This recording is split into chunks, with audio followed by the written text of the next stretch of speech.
Hello friends, हमने GST start किया था। फर्स्ट लेक्चर में हमने जीएसटी को इंट्रोड्यूस करवाया था और हम इस लेक्चर में जीएसटी की टाइप को एक्सप्लेन करेंगे। ठीक है, जीएसटी हमने पढ़ा था, ये क्या है? Good service tax. ठीक है, गुड एंड सर्विस टैक्स। और कौन सा टैक्स है ये? Indirect tax. आजकल हमने इनडायरेक्ट टैक्स को पढ़ने के लिए अगर हम जीएसटी को भी पढ़ेंगे तो ये सफिशेंट है। ठीक है, ये सफिशेंट है। और जो इनडायरेक्ट टैक्स होता है वो किसके अंडर आता है? इनडायरेक्ट टैक्स आता है सीबीआईसी।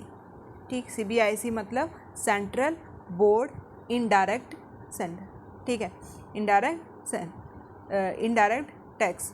ठीक है, ये कंट्रोल करता है। और इसमें कौन कौन से डिपार्टमेंट आते हैं, किसके अंडर आता है ये? किसके अंडर आता है ये आता है department of revenue, finance minister. ठीक है, फाइनेंस मिनिस्टर कौन है हमारे? निर्मला सीतारमन जी। और गवर्नमेंट ऑफ इंडिया ये कंट्रोल करती है। ठीक है, ये देखती है, आगे टैक्स को इंट्रोड्यूस करवाती है। और जीएसटी क्या है हमारा? इनडायरेक्ट टैक्स है। ठीक है, जीएसटी क्या है हमारा? इनडायरेक्ट टैक्स है। मतलब कि एक मार्केट बनाना, इसका मेन एम था कि एक मार्केट बनाना। जैसे अलग स्टेट में अलग टैक्स लगता था पहले, दूसरे स्टेट में अलग टैक्स लगता था तो अलग। और जो इसके कौन कौन से टाइप है? Central GST, state GST, UT और इंटीग्रेटी। यूटी मतलब कि अब जिसमें जैसे दिल्ली है, पौंडीचेरी है, जम्मू कश्मीर में यहाँ पे अगर लेजिस्लेटिव असेंबली है उसको हम स्टेट ही मानेंगे। ठीक है, बाकी को हम क्या मानेंगे? यूटी मानेंगे।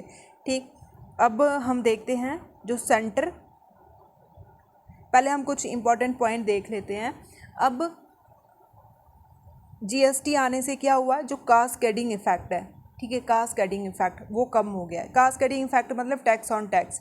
पहले क्या होता था, एक चीज़ बनती थी, जैसे दिल्ली बनेगी, बाहर बेचोगे और टैक्स अलग से टैक्स। ठीक है, इससे क्या हो गया कि एक ही टैक्स लगता है जिसको हम बोलते हैं जीएसटी। ठीक है, उसको हम जीएसटी बोलते हैं। और ये वैल्यूएबल टैक्स भी बोलते हैं हम इसको।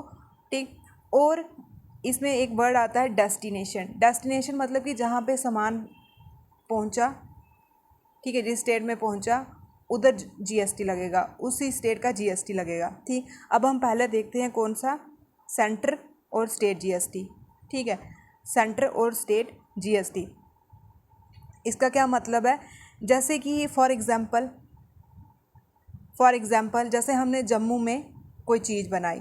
ठीक है, कोई भी चीज़ हमने जम्मू में ही मैन्युफैक्चर की है, जम्मू में ही बनाई है और जम्मू के ही व्यक्ति को हमने वो बेची है। ठीक है, कोई भी चीज़ हमने जम्मू में ही बनाई है और जम्मू के व्यक्ति को ही बेची है। ठीक है, उस चीज़ पे जैसे 18% जीएसटी लगता है। ठीक है, कोई लग्जरी चीज़ है तो इस पर 18% जीएसटी लगेगा, 18% जीएसटी लगेगा। तो ये आधा, अब ये नहीं है कि 18 हमने सेंटर को भी देना और स्टेट को भी देना।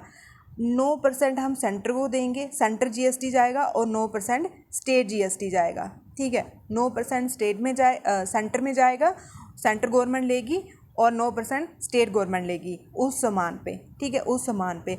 इसको हम इंट्रा स्टेट, ठीक है, इंट्रा स्टेट भी बोलते हैं। इंट्रा स्टेट का मतलब कि एक ही स्टेट के अंदर सामान बना और बिका। ठीक है, एक ही स्टेट के अंदर सामान बना, जैसे हमने एग्जांपल ली, जम्मू में ही कोई चीज़ बनी है और जम्मू के ही व्यक्ति को हमने बेची है। उस सामान पे 18% जीएसटी लगता है, उस सामान पे 18% जीएसटी लगता है, और 9% जाएगा सेंट्रल गवर्नमेंट को और 9% जाएगा स्टेट गवर्नमेंट को। ये नहीं है कि कास्केडिंग इफेक्ट हो कि 18% सेंटर लेगी, 18%, इससे तो बहुत ज़्यादा महंगा सामान हो जाएगा। ठीक है, आई होप आपको समझ आ गया होगा कि सेंटर और स्टेट जीएसटी कैसा लगता है। ठीक है, सेंटर ऐसे यूटी का भी ऐसे ही लगता है। ठीक है, यूटी का भी ऐसे ही लगता है। ठीक है, कोई सामान जैसे यूटी में बना है और यूटी में ही बिका तो वो आधा यूटी लेगी और आधा कौन ले लेगा? सेंट्रल गवर्नमेंट ले लेगी। अब उसके बाद आता है इंटीग्रेटिव। ठीक है, इंटीग्रेटिव जीएसटी। ठीक है, इंटीग्रेटिव जीएसटी। अब इसमें हम देखते हैं, हम एग्जांपल लेते हैं कि 2 स्टेट की। ठीक, 2 स्टेट, जैसे मैंने 2 स्टेट ली, एक जम्मू कश्मीर और एक दिल्ली। ठीक, अब एक कोई सामान है, ये जम्मू में बना है। ठीक है, ये जम्मू में ही बना है और कहाँ बिका ये? दिल्ली में। ठीक है, दिल्ली में बिका ये। ठीक है, दिल्ली में बिका ये सामान। ठीक, दिल्ली वाले आए, सपोज जैसे इन्होंने केसर लिया यहाँ से, फॉर ऐसे एग्जांपल दे रही हूँ कि केसर खरीदा यहाँ से। ठीक है, केसर खरीदा यहाँ से। अब इस पे कौन सा टैक्स लगेगा? इंटीग्रेटिव। ठीक है, इंटीग्रेटिव टैक्स। अब ये कैसा लगता है? अब सपोज 18% का जीएसटी लगेगा, 9% जाएगा सेंट्रल गवर्नमेंट को और 9%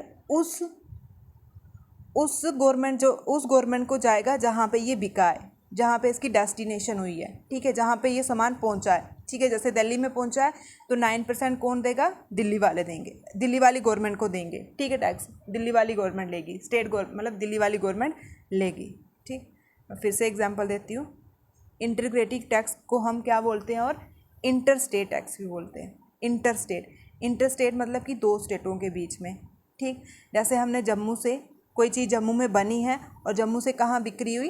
दिल्ली में बिक्री हुई, ठीक है, और उस सामान पे 18% जीएसटी लग रहा है, ठीक। अब इसमें से 9% सेंट्रल गवर्नमेंट लेगी और 9% वो वाली गवर्नमेंट लेगी जहाँ पे ये सामान बिक्री हुआ है, ठीक है, जहाँ पे ये सामान बिक्री हुआ है, जहाँ पे ये पहुँचा है, ठीक है, जहाँ पे ये पहुँचा है। डेस्टिनेशन स्टेट, डेस्टिनेशन का मतलब होता है यहाँ पे ये पहुँचा है। ये थे हमारे जीएसटी के टाइप।